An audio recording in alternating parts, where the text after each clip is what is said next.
A ƙoƙarin da ake na tabbatar da maido da hayyacin rayuwar ƙananan yaran da ibtila'in ta'addanci ya shafa, Asusun tallafawa ƙananan yara na duniya UNICEF tare da haɗin gwiwar abokan hulɗa sun ƙaddamar da shirin horas da mutane 1,050 sana'o'in dogaro da kai.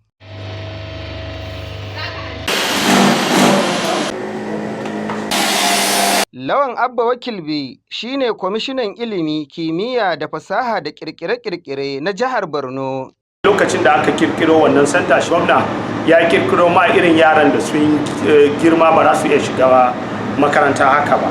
Yaron da shekaran shi 4 lokacin da abin da ya soma, yau shekaran shi kusan 14 ko 16.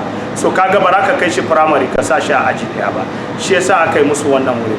Cikin jawabin da ya gabatar, wakilin UNICEF ya bayyana irin ƙoƙarin da UNICEF da haɗin gwiwar gwamnati da sauran abokan hulɗa ke yi na ci gaba da kare muradun ƙananan yara, iliminsu da kuma haɓaka zaman lafiya.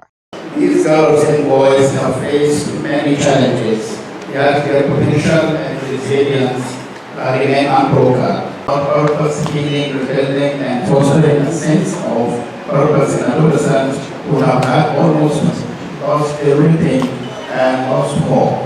The impact of protracted conflict did not just affect the national economy, it has also affected the personal economy and earning power of families and young people.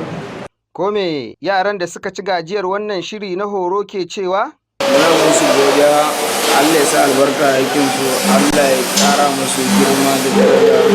Abin da za mu ce wasu musu zama. Na aiki na gama, na fita, kowane abu da sun yi wani zan je yi aiki.